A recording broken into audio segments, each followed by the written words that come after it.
Hunting can be lucrative, but it comes with its own dangers. Sometimes hunters fall victim to the very animals they set out to kill. Today, we'll explore the most horrifying cases where the hunter became the hunted. On June 22, 1892, the high desert of Chihuahua, Mexico stretched out endlessly under the unrelenting sun.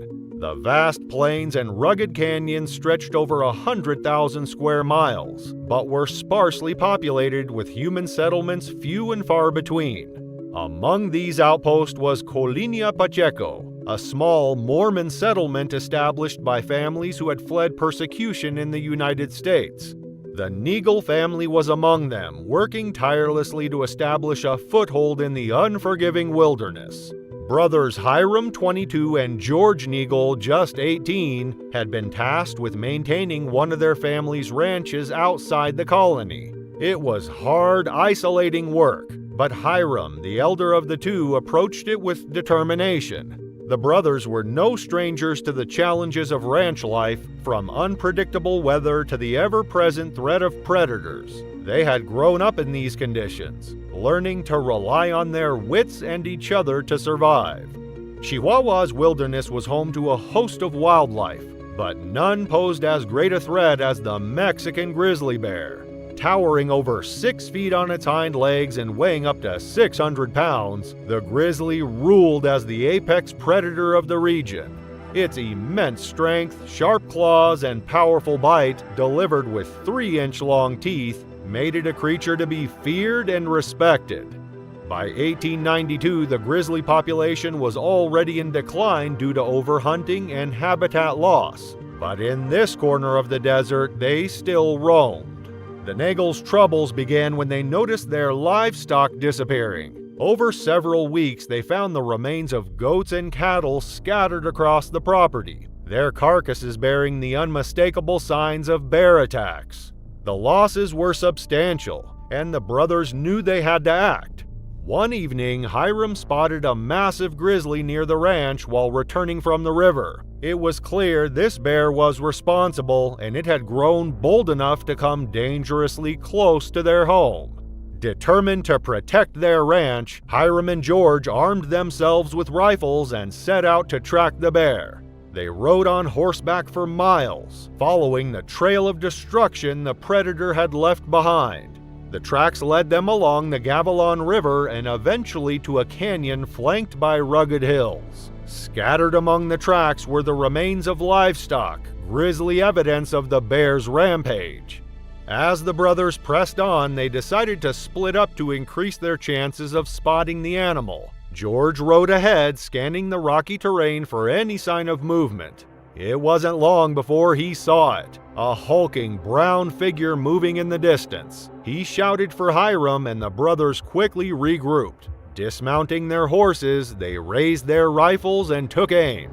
The first volley of gunfire rang out, with Hiram firing several shots into the bear's torso and legs. George aimed for the head but missed. The bear, wounded but still alive, let out a deep bellow of pain and began limping away, retreating into the canyon. Determined to finish the job, the brothers pursued it, pausing only when George's rifle jammed, the cartridge stuck in the chamber. As he worked to fix it, Hiram moved ahead, confident the bear was mortally wounded. Moments later, George heard 3 more gunshots echo through the canyon. Assuming Hiram had fired the final kill shots, George hurried after him. But as he reached the hilltop, he saw no sign of his brother, only the bear's tracks continuing deeper into the canyon. Alarmed, George called out Hiram's name, his voice carrying over the stillness of the desert. No response came. Then, in the distance, he saw it, the bear, still alive, crouched over something on the ground. A sickening realization washed over him as he spotted a torn blue shirt just feet from the animal. His brother was down, and the bear was still alive. The bear, with bloodied jaws, had attacked Hiram. George screamed, trying to scare it off. For a moment, the bear retreated, allowing George to rush to his brother's side. Hiram was barely conscious, his body a horrifying mess of injuries. His right hand had been completely severed. Bite marks covered his neck and his scalp had been peeled back, exposing puncture wounds to his skull. Blood soaked his torso where deep claw marks had torn through flesh and muscle. Through labored breaths, Hiram managed to recount what had happened. As he approached the bear on foot with his horse, thinking it was dead, the animal suddenly lunged at him. It had been lying in wait, feigning death to ambush its attackers. His horse had bolted, leaving him with no way out. Hiram's frantic attempts to fire his rifle were in vain, as the bear's immense strength overpowered him. It had bitten into his neck and chest, pinning him to the ground. Before George could process the horror of his brother's injuries, he heard movement behind him. The bear was returning. Grabbing his rifle, he aimed as the animal charged. This time, the shot hit its mark, striking the bear in the thigh. The massive creature staggered and tried to climb a tree, but collapsed from its injuries. George approached cautiously, firing one final round into the bear's head to ensure it was dead. With the threat neutralized, George turned his attention back to Hiram. Realizing the urgency of the situation, he fashioned makeshift bandages and a tourniquet to slow the bleeding. Using his hat, he fetched water from the river to clean the wounds. The brothers were 15 miles from the ranch, deep in the wilderness, and the nearest help was much farther away. George knew he had to get Hiram home if there was any chance of saving him.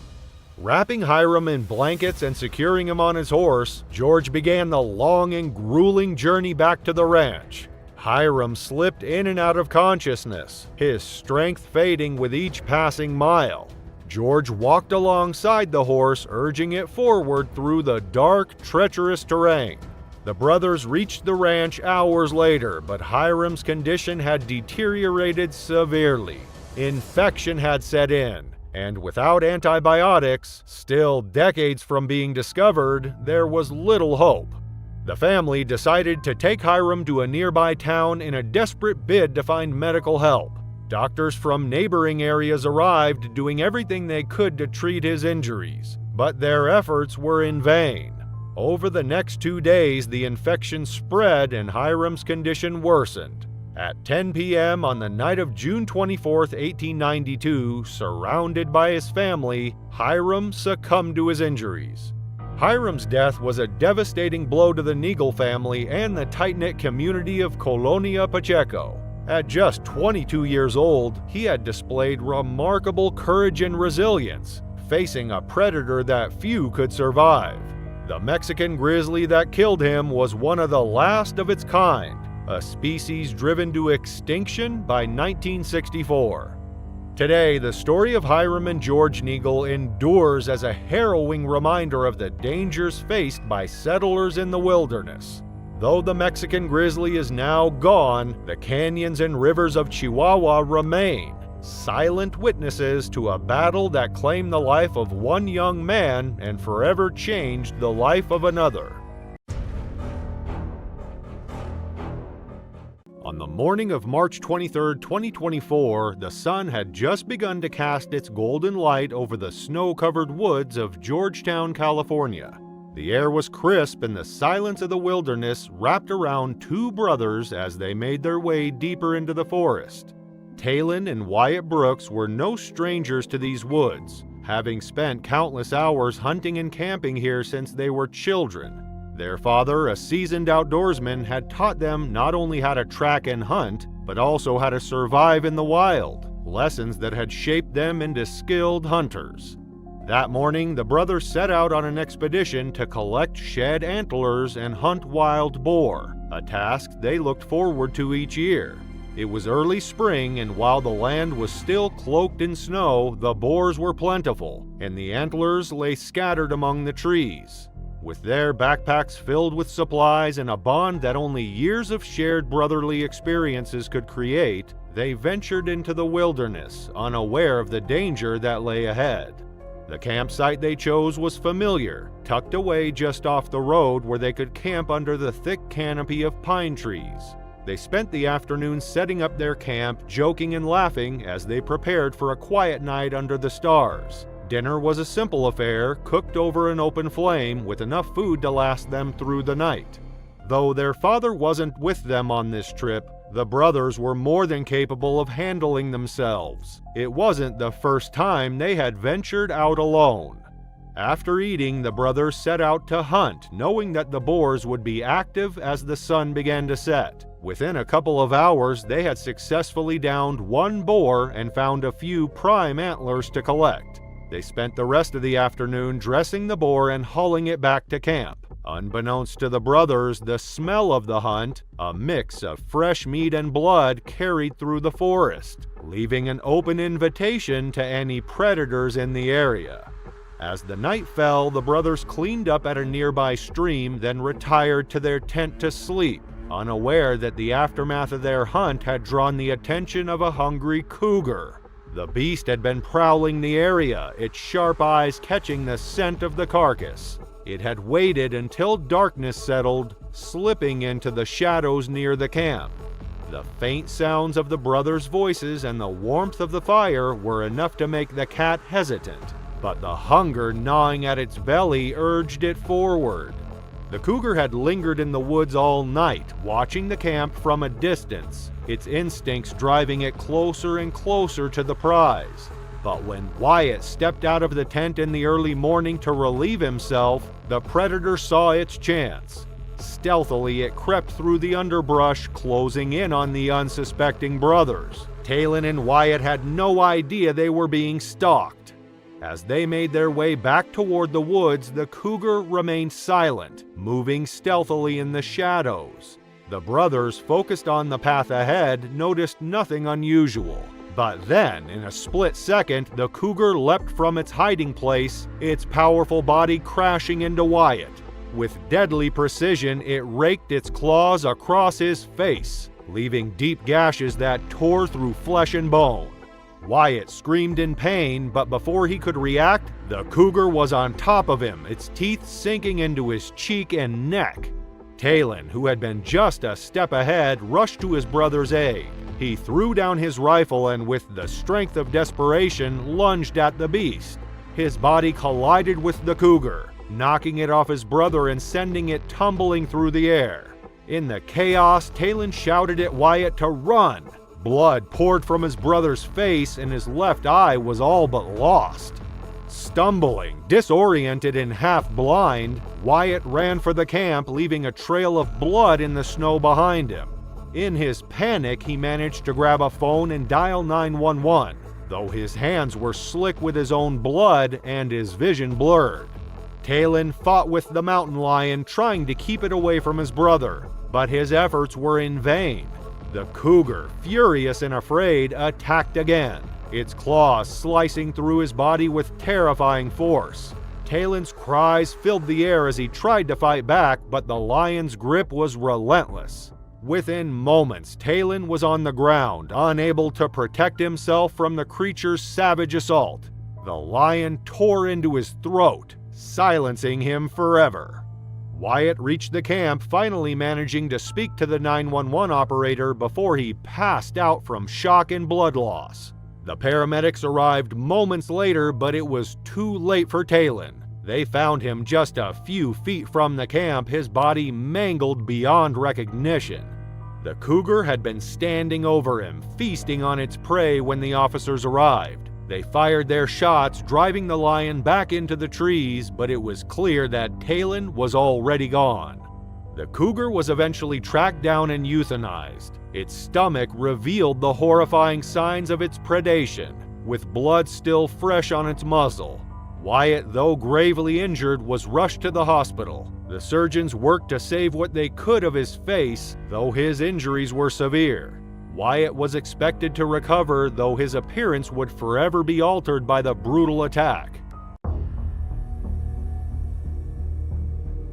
In early February 1939, the wilderness of Prince of Wales Island in southeastern Alaska lay cloaked in the stark silence of winter. Towering evergreens dominated the landscape, their branches heavy with snow. The icy waters of the Thorn River wound their way through this rugged terrain, reflecting the pale gray sky. At over 2,500 square miles, Prince of Wales Island is a vast, untamed expanse of dense forests, jagged mountains, and winding waterways. For centuries, it had been home to an array of wildlife, including black bears, Sitka black-tailed deer, and the elusive Alexander Archipelago wolf. For 40-year-old Christ Colby, this remote corner of the world was a second home. An experienced outdoorsman and trapper from Ketchikan, Christ was known for his self-reliance and deep connection to the land. He had spent countless seasons navigating Alaska's unforgiving wilderness, living off the land and mastering its rhythms. Trapping was not just a livelihood for Christ, it was a way of life, one that offered the solitude and adventure he craved. In February, Christ prepared for another long trapping season. His destination was a small cabin near the headwaters of the Thorn River, a spot he had used in previous seasons as a base for his work. He packed provisions to last several months, his trapping gear, and his newest acquisition, a Smith & Wesson .357 Magnum revolver. This top-of-the-line firearm, relatively new to the market at the time, reflected Christ's understanding of the dangers that came with living in the Alaskan wild. The revolver was both a tool and a safeguard, essential for a man accustomed to the unpredictability of nature. The journey to the cabin was arduous. Christ trudged through deep snow, following the river upstream for miles. When he finally arrived, the familiar sight of the small wooden cabin must have been a relief. Nestled among the trees, it offered shelter and a place to regroup before venturing out into the surrounding wilderness. Christ quickly settled into his routine. Each morning he would head out to check his trap lines, which he had carefully set along the Thorn River. The work was physically demanding, but Christ thrived in the isolation and the challenge of trapping animals for their furs. For weeks, the wilderness followed its natural rhythms, and Christ worked steadily. His traps yielded a bounty of furs, which he skillfully prepared back at the cabin. The long days were punctuated by the crackle of the fire, the howl of the distant wolves, and the occasional flutter of wings as ravens circled above. The wolves on Prince of Wales Island, part of the Alexander Archipelago subspecies, were typically shy and elusive. They preyed on the island's abundant Sitka black-tailed deer and rarely posed a threat to humans. But the winter had been long and food sources were likely dwindling, driving the predators to take risks they might not have otherwise. On March 2nd, Christ's routine took a tragic turn. That morning, he left the cabin with his usual supplies, a pack with food, his knife secured to his belt, and his prized revolver holstered at his side. The snow was beginning to melt and the forest showed the first signs of spring. It seemed like any other day, but Christ would never return to the cabin. Months passed without word from him. In Ketchikan, his absence initially caused little concern. It wasn't unusual for Christ to spend extended periods in the wilderness without communication. However, by July, his friends grew worried. When he failed to return as expected, they reported his disappearance to the authorities. The U.S. Commissioner dispatched 2 men to search for him. They found his cabin undisturbed with no signs of a struggle or abrupt departure. His rowboat remained tied along the riverbank unused. Unable to locate Christ and hindered by the dense summer foliage, the searchers returned to Ketchikan with his belongings, leaving his fate a mystery. Unsatisfied with the inconclusive outcome of the initial search, Christ's friends organized a more extensive expedition in late October 1939. Led by former game warden W.R. Selfridge, the search party included Vic Hotop, W.A. Miller, and M. Walker, all determined to uncover what had happened to their missing friend. The group followed the Thorn River to Christ's base of operations, an old cabin situated approximately 10 miles upstream. Upon reaching the cabin on October 30th, they found it undisturbed, with no immediate clues to Christ's fate. From there, they began a systematic search of the surrounding area. After several days of combing the wilderness, their efforts were rewarded with grim discoveries on November 5th. Scattered across the site near the shoreline of a lake were torn pieces of clothing, bone fragments, and a nearly complete human skull. Among the evidence, they found Christ's sheathed knife, its handle marked with deep wolf bite impressions suggesting a desperate struggle. The revolver Christ had carried with him was also found nearby, still holstered and secured to a belt with visible teeth marks on the leather. The revolver was unloaded, and closer inspection revealed a broken main spring, rendering it unusable. Cartridges were discovered in Christ's pocket, indicating that he had been aware of the gun's malfunction before he left the cabin, but had chosen to carry it regardless, likely out of habit. Without a functional firearm, Christ would have had to rely solely on his knife for defense. The items recovered told a harrowing story of survival and desperation, with the bite-marked knife standing as a testament to his fight against the wolves. Additional evidence included a torn shirt sleeve cuff, a coat, and bones scattered across a 100-foot radius, with some remains found submerged just off the lake shore. Based on the evidence, investigators theorized that Christ had been attacked by a pack of wolves.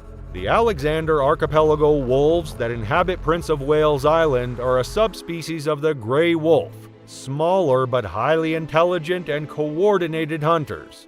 These wolves, weighing between 60 and 120 pounds, typically rely on Sitka black-tailed deer as their primary food source. However, the harsh winter of 1939 may have depleted their usual prey, driving the pack to target Christ instead. Wolf attacks on humans are exceedingly rare, and at the time of Christ's death, no fatalities from wolf attacks had been documented in Alaska. Wolves generally avoid humans, preferring to retreat rather than engage, but hunger can push even the most cautious predators to act out of character. The isolated location of Christ's cabin, coupled with the lean winter months, created the perfect storm for this rare and tragic event. The details of what happened in those final moments remain speculative, but the evidence told a clear enough story. Christ's revolver, broken and unloaded, offered no protection. The knife, unsheathed and marked with wolf bites, suggested he had fought valiantly to defend himself. The scattered remains indicated a chaotic and violent struggle. Despite his experience and resourcefulness, Christ was overpowered by the wolves, and his body was left to the elements and scavengers. Christ's remains were brought back to Ketchikan, where he was laid to rest. At the site of the discovery, the search team left a simple handwritten memorial, marking the location where their friend had met his tragic end. Christ's story remains one of the only documented fatal wolf attacks in North America, an extraordinary and rare occurrence that highlights the unforgiving nature of the wilderness. Even for someone as skilled and prepared as Christ Colby, the untamed forces of nature proved insurmountable. In May 2011, the rugged wilderness of Alaska's Seaward Peninsula, with its snow-capped peaks, dense forests, and vast untouched landscapes, became the backdrop for a haunting ordeal. The remote region, known for its fierce weather and dangerous wildlife, is home to powerful predators like the grizzly bear, a force of nature in its own right. 54-year-old Wes Perkins, a seasoned outdoorsman and a former fire chief from Nome, Alaska, had spent decades navigating these wild terrains. But on this particular hunt, the wilderness would challenge him in ways he had never imagined, thrusting him into a life-or-death struggle with one of nature's most formidable creatures. Wes was joined by his close friends Dan and Edward Stang for a spring bear hunting trip. The group had tracked a large male grizzly bear across the snow-covered landscape, eager for a successful hunt. They had traveled to the secluded wilderness with snowmobiles, which were essential to covering the vast distances between tracks. The bear they were tracking was massive and had just emerged from hibernation. The men had been preparing for this moment for weeks, but they could have never imagined how their hunt would take a deadly turn. After several hours of following the bear's tracks through the snow, the men reached a point where the trail seemed to vanish. The bear had disappeared and the snow was undisturbed in the area.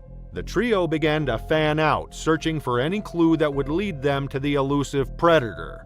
Wes, eager to find the bear, ventured further away from the group. He moved ahead, unknowingly stepping closer to the very danger he had been tracking, the weight of his steps unnoticed by the creature watching from the shadows. What Wes didn't know was that the grizzly bear had already spotted the group. The bear, a terrifying predator weighing over 1,000 pounds, was lying in wait, its sharp eyes following every move the hunters made. Grizzly bears are super predators, and this one, hungry after a long hibernation, was ready to strike. Wes had unknowingly ventured too close to its territory, and the bear was ready to defend it.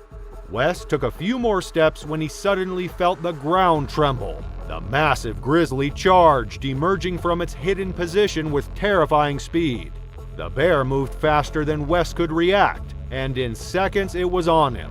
The first blow sent Wes sprawling to the ground, and before he could lift his rifle, the bear grabbed him by the head. The grizzly's powerful jaws closed around Wes's skull, and its claws tore into his body as it began to shake him like a rag doll. The pain was immediate and unbearable. Wes screamed, but the bear's grip was unrelenting. In a flash of horror, Wes realized he was fighting for his life. His companions, hearing the commotion, rushed to help, but what they saw as they approached was a nightmare come to life. The bear's claws and teeth were embedded in Wes's body, and the violent shaking was tearing him apart. Dan and Edward fired their rifles at the bear, trying to stop the attack, but the bear's immense strength made it nearly impossible to land a clean shot. The grizzly continued its assault, unaware of the gunfire around it. The men, desperate to save their friend, continued to fire until one shot landed and finally made the bear release Wes. The grizzly let out a roar of pain before retreating into the dense brush, leaving behind a bloodied Wes lying in the snow. The scene was chaos. Wes's face was unrecognizable, his skull shattered, his jaw broken, and blood pouring from his wounds. His eyes were swollen shut and his breath came in shallow, labored gasps. Dan and Edward, stunned and terrified, rushed to his side with no idea whether he was alive or dead. They knew they had to act quickly, but they were paralyzed by the horror of the situation. Wes, barely conscious, used all of his strength to survive. The pain was immense, but his survival instincts kicked in. He struggled to breathe, each gasp more difficult than the last. His jaw had been torn from his face, his nose was gone, and his skull had been cracked under the force of the bear's attack. But despite everything, Wes fought to stay conscious. Wes struggled to breathe, his body unable to move properly. Blood poured from his wounds and his face was unrecognizable. But he fought to stay conscious, knowing his survival depended on it. Dan and Edward worked to stabilize him as best they could, applying pressure to his wounds and trying to keep him awake. They knew they needed to get help, but they were in the middle of the Alaskan wilderness, miles away from civilization. They radioed for assistance, but the closest rescue teams were hours away. Time was running out for Wes. After what seemed like an eternity, the helicopter arrived to airlift Wes to safety. His friends helped him into the aircraft, and Wes was flown to the nearest hospital, where he was immediately placed into a medically induced coma. He underwent 26 life-saving surgeries over the next several months, the first of which was to reconstruct his shattered face. The doctors used titanium plates to rebuild his jaw, and Wes spent months recovering in the hospital, unable to speak or even eat solid food. The recovery was grueling. Wes's injuries were so severe that he had to relearn many basic functions, including how to speak, eat, and even breathe properly. The damage to his face was permanent, but he fought through the pain, determined to recover. After months of rehabilitation, Wes was finally able to leave the hospital, but his life would never be the same. Wes's survival story is nothing short of miraculous. despite the horrific injuries he sustained, he continues to live an active life. He has shared his experience with others, warning of the unpredictable dangers that lurk in the wild. Wes's story is a witness of human resilience, showing that even in the face of unimaginable pain, the will to survive can overcome the odds. Though he can no longer hunt as he once did, Wes is not bitter. He holds no ill will toward the bear that nearly took his life. Instead, he speaks with quiet wisdom about the need for respect when interacting with wildlife. The bear did what it had to do to survive, just as Wes did. On the crisp morning of September 16, 2011, the forest straddling the Montana-Idaho border seemed timeless. The air was cool, heavy with the scent of damp soil and pine needles. Sunlight filtered softly through the towering trees, painting the forest floor with shifting patterns of light and shadow.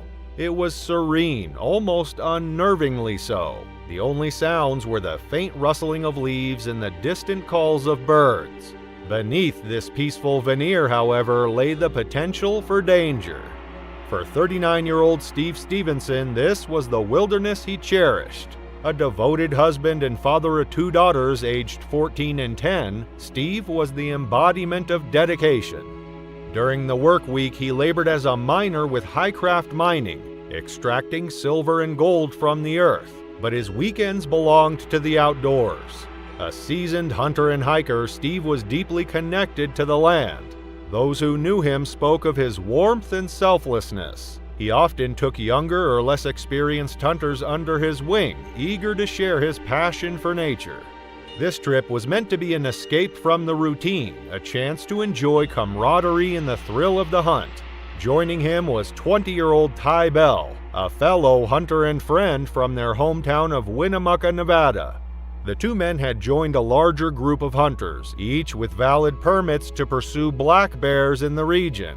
The rugged terrain offered ample opportunities for their quarry, but it also held risks. This was grizzly country, home to one of the most powerful and unpredictable predators in North America. Grizzlies, though protected under federal law, had been the subject of overhunting for decades, reducing their population to critically low levels by the mid-20th century. Thanks to conservation efforts, their numbers had slowly recovered, but sightings remained rare. Hunters were required to take bear identification courses to distinguish between black bears and their larger cousins. However, in the dense, shadowy forest, identifying a bear in the split second before firing could be nearly impossible. By mid-morning, the group had ventured several miles into the wilderness near the Idaho-Montana state line, deep within a rugged backcountry area known as Scout Ridge. The area was known for its challenging terrain, steep ridges, thick underbrush, and dense forest that limited visibility to just a few feet in places. Its remote location made it an area few ventured into without preparation.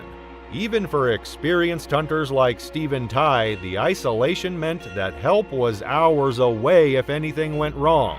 Still, Steve and Ty, eager to increase their chances of success, decided to split off from the main group. It was a strategy they had employed before: cover more ground, then regroup at the end of the day. The terrain was challenging, with dense forest and patches of huckleberries, known to attract both black bears and the rarer grizzlies that inhabited the area. As they climbed a ridge to scout the area, their conversation was light, tinged with the anticipation of a successful hunt. The ridge offered a sweeping view of the valley below, its dense canopy stretching into the horizon. Both men, being experienced hunters, had discussed their plans before they split off from the group. If they encountered a grizzly, they agreed they would retreat and try again another day, knowing that grizzlies were larger, more aggressive, and far more dangerous than the black bears they were permitted to hunt. This wasn't an idle precaution. Earlier in the day, they had seen signs of grizzlies in the area, claw marks on trees and overturned logs where the bears foraged for insects. These were clear indicators that they weren't alone in the forest. It was Ty who first spotted movement. A flash of dark fur against the underbrush caught his attention. The bear moved low to the ground, likely foraging for berries or roots. Ty raised his rifle, steadying his aim through the scope. In the fleeting moment, he was confident it was a black bear, a legal target. He squeezed the trigger. The crack of the rifle rang through the trees, and the bear staggered before bolting into the thick woods. The two men waited as protocol dictated. 15 minutes passed in tense silence. A wounded animal was the most dangerous kind, its instincts sharpened by fear and pain. Hunters in Montana are strongly advised to exercise caution when approaching wounded wildlife, as animals that are not fully deceased can become highly unpredictable and dangerous. While there is no specific law mandating a waiting period after a shot, Montana Fish, Wildlife and Park emphasizes the importance of allowing enough time for an animal to succumb to its injuries before following a blood trail.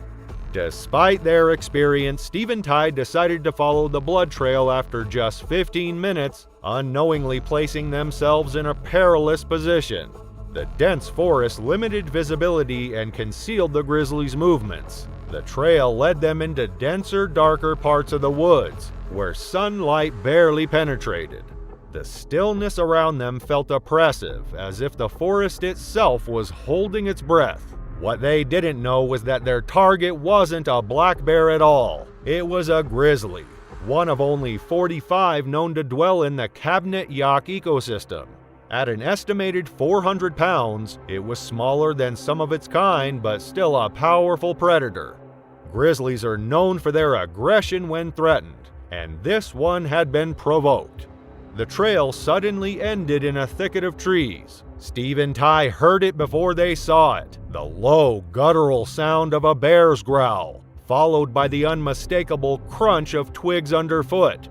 Then, from the shadows, the grizzly emerged. It was battered but alive, its deep-set eyes locking onto the hunters.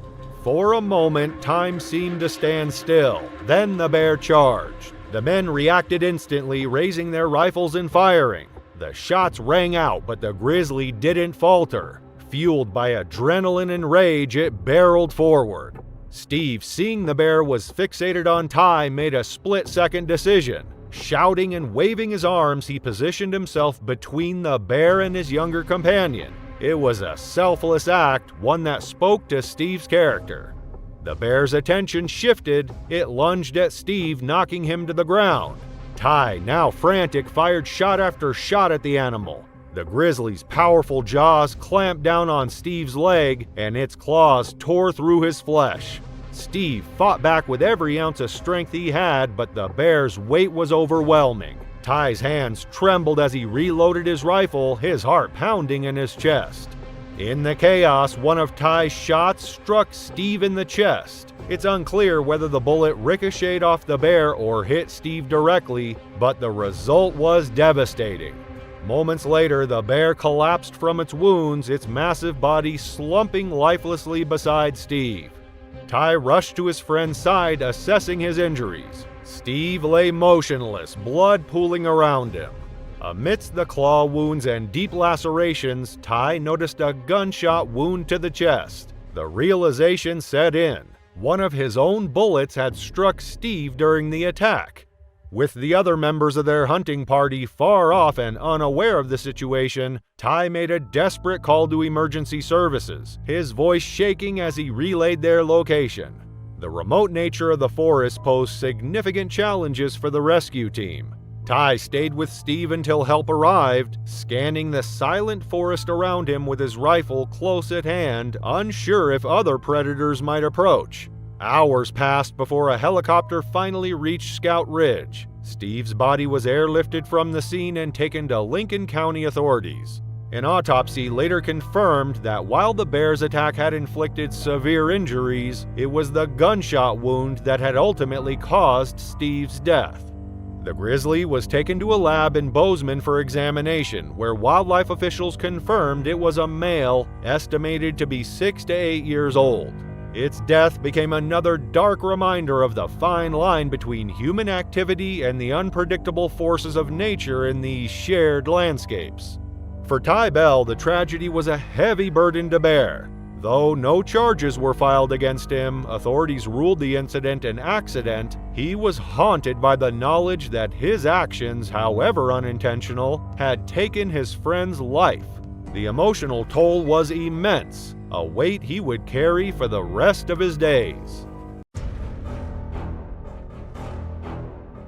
On the night of April 1st, 2019, under the silver glow of a full moon, 4 men quietly made their way through the rugged undergrowth of South Africa's Kruger National Park. They were poachers, their objective as deadly as it was lucrative: to hunt a white rhinoceros. This endeavor promised immense profit as the illicit trade in rhino horn continues to fetch astronomical sums on the black market, particularly in Asia, where it is falsely believed to possess medicinal properties. Armed with hunting rifles and a sense of desperation, they slipped past the park's boundaries, unaware that their mission would soon take a gruesome turn. Malusi, the youngest of the group, was no stranger to these dangerous expeditions. The temptation of wealth and the lack of legitimate opportunities in his impoverished community had driven him to this life. Despite knowing the risks, armed rangers, wild animals, and the unforgiving terrain, he had taken the chance yet again. That night, as they crouched under acacia trees and strained their ears for the sounds of rhinos, the stillness of the bush was both their ally and their greatest threat. The group crossed through the park's boundary fence with precision, carefully cutting a hole just big enough to crawl through. They marked the entry point with a rock, ensuring they could find their way back. As they ventured deeper into the wilderness, the night came alive with the chirping of crickets and the occasional rustle of unseen animals. Their senses were heightened, and every movement was deliberate. The men knew that rangers patrolled the area heavily, and any slip-up could mean imprisonment or worse. As they pressed on, Malusi noticed something in the dirt. Kneeling, he examined a large pile of fresh rhino dung. He whispered to his companions, pointing out the moist consistency that indicated the animal wasn't far. The group turned off their flashlights, following the faint trail of footprints illuminated by the moonlight. Anticipation built as the tracks led them closer to their quarry. The prospect of a successful hunt pushed them forward, their breaths quickening with each step. Then, just ahead, they spotted their target. A massive white rhino stood grazing in a clearing, its broad silhouette almost luminous in the moonlight. The creature was a majestic sight, standing 6 feet tall at the shoulder and weighing over 4,000 pounds. Its long, curved horn gleamed, a prize worth more than gold. Malusi raised his rifle, steadying his aim. His finger hovered over the trigger. But before he could fire, a deafening trumpet shattered the quiet. The men froze as the ground trembled beneath them. From the shadows emerged a massive bull elephant, its ears flared and trunk raised in aggression. The elephant had been watching the intruders, its protective instincts triggered by their presence. With no warning, it charged. The poachers scattered, dropping their weapons as they fled. Malusi, intent on the rhino, was slow to react. By the time he turned, the elephant was upon him. It barreled into him with the force of a freight train, sending him flying through the air. He landed hard, his body crumpling on the unforgiving ground.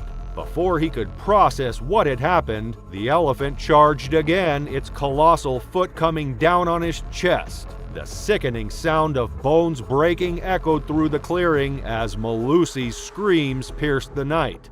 The other poachers watched in horror from the safety of the bushes. They could see their companion lying motionless, the elephant looming over him. The massive animal shook its head, flapping its ears, and then retreated into the darkness. For a moment there was silence, broken only by Malusi's faint, labored breaths. The man emerged cautiously and rushed to his side. Malusi was alive, but barely. His breathing was shallow, each breath a painful struggle. His chest was visibly crushed, his ribs shattered. Knowing they couldn't leave him there, the group hoisted him up and began the arduous journey back. But in their panic, they lost their bearings. The dense bush, now a maze of shadows, offered no clear path. After what felt like hours of stumbling through the wilderness, they finally reached one of Kruger's tar roads. Exhausted and fearing capture by rangers, the men made a devastating decision. They left Malusi on the roadside and fled into the night. Alone and broken, Malusi lay under the moonlight, his wheezing breaths the only sound in the still air. The wilderness, however, is rarely silent for long. Predators lurk in the shadows, their sharp senses attuned to the faintest sign of weakness. As Malusi drifted in and out of consciousness, the cricket's chorus was interrupted by something far more sinister. The rustling of grass, the snap of a twig, unseen eyes glinted in the dark. A lion pride had caught Malusi's scent. Drawn by the blood and sound of his labored breathing, they crept closer, their padded feet silent against the earth. The first lioness approached cautiously, her golden eyes fixed on the helpless man. In an instant, she lunged, her powerful body pinning him down as her jaws closed around his throat. Malusi's struggles ceased as the pride descended upon him, their hunger overriding any hesitation. By morning, rangers were alerted to the incident when Malusi's accomplices contacted his family, relaying the news of the attack. A search party was dispatched, led by Regional Ranger Don English. Over the course of 3 days, the team scoured the area hoping to recover Malusi's remains. Eventually, they made a grim discovery near Crocodile Bridge. All that was left of him was a skull and a pair of torn trousers, his body completely devoured by the lions. Nearby, the rangers found discarded hunting rifles and ammunition, clear evidence of the group's intentions. The surviving poachers were later arrested and charged with illegal possession of firearms, conspiracy to poach, and trespassing. Their capture shed light on the harsh realities of poaching, where greed collides with unpredictable forces, leaving devastation in its wake. On a moonless night in February 2018, the South African bush lay in an eerie silence, broken only by the occasional call of nocturnal creatures. Darkness enveloped the private game reserve near the edge of Kruger National Park, a sanctuary for wildlife and a dangerous frontier for those who sought to exploit it. Amid the shadows, 3 figures moved cautiously, their rifles slung across their backs, their movements deliberate. Among them was 50-year-old David Baloyi, a resident of Mavudza village in Mozambique. David's life, like many in his remote village, was one of hardship. Mavudza, situated in the Masengeri area, is a place of stark poverty where survival often depends on subsistence farming. Corn, cassava, peanuts, and rice grow in the sandy soils, yielding meager harvests. Most homes lack electricity, and opportunities for economic advancement are scarce. In a community where 3/4 of the population is illiterate, the illegal wildlife trade presents a tempting, albeit perilous, opportunity. David, like others before him, saw poaching as a way to provide for his family. The black market for animal products is lucrative. Rhino horn valued at more than gold, and lion bones sought after for traditional medicine and tiger wine in Asia fetch exorbitant prices. Though poachers only receive a fraction of the profits, the income can mean the difference between survival and starvation. David, along with 2 companions, crossed the border into South Africa, driven by desperation and the promise of easy money. Their destination was the Ubabat Game Reserve, a private sanctuary south of the Olifants River. The trio carried hunting rifles capable of taking down elephants, rhinos, or lions. With only basic butchery tools in tow, they planned to harvest whatever they could kill. But this wasn't their first foray into the bush. They knew the terrain and moved with confidence, avoiding flashlights to remain undetected by rangers. As the men crept through the dense undergrowth, they searched for signs of their prey. Stealth was essential, and their hearts pounded with the adrenaline of the hunt. The dry earth muffled their footsteps, but the sharp thorns of acacia trees scraped their arms as they pressed forward. The faint outline of tracks caught their attention, large paw prints in the dirt likely belonging to a lion. They whispered among themselves, crouching low as they examined the trail. But what they didn't realize was that something far deadlier was watching them. The African lion is a fearsome predator, responsible for hundreds of human fatalities each year. Males can grow up to 10 feet in length, including their tail, and weigh nearly 500 pounds. Their powerful jaws and sharp canines are designed to bring down prey much larger than themselves.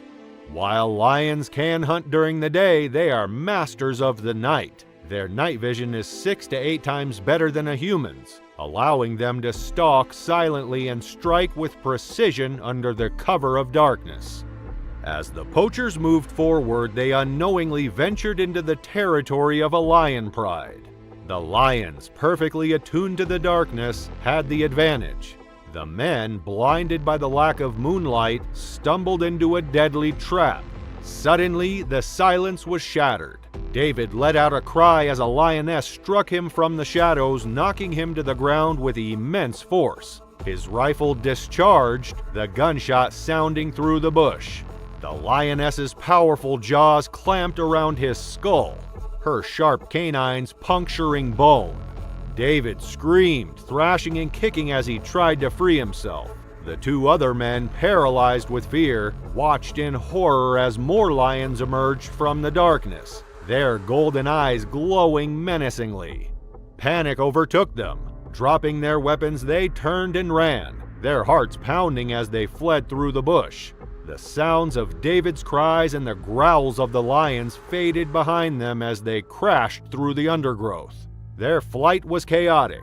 They tripped over roots, tore through thorny branches, and didn't stop until they reached the perimeter fence. Only after scrambling to the other side did they pause to catch their breath. Their survival instincts had overridden everything else, leaving David behind to face the pride alone. Fearing legal consequences and the shoot-to-kill policies enforced by rangers, the two men chose not to seek help, knowing their actions could lead to severe punishment. Back at the scene, the lions continued their attack. For David, there was no escape. Asphyxiation and draining prey of its blood are the primary ways lions subdue their prey, and David was no exception. Within minutes, the predators had overpowered him. The pride fed in silence, their powerful jaws tearing through flesh and bone. The gunshot had alerted rangers who arrived at the scene hours later. What they found was gruesome. David's body had been almost entirely consumed, leaving only his head and scattered remains. Blood stained the ground where the lions had dragged their prey. Nearby, the abandoned rifles and ammunition confirmed the poachers' intent. Tracks in the dirt told the rest of the story. 2 sets of footprints leading away from the scene, heading back toward the border. David's remains were transported to Maputha Malachi Hospital mortuary. His sister-in-law, who lived in South Africa, was called upon to formally identify him. The sight was devastating, and the trauma of that moment would stay with her forever. Back in Mozambique, David's family grieved his loss. For them, his death was a tragic consequence of poverty and desperation. Thanks so much for watching this compilation. If you're curious to see more videos from Animal Quests, there's one waiting for you on the end screen. See you there!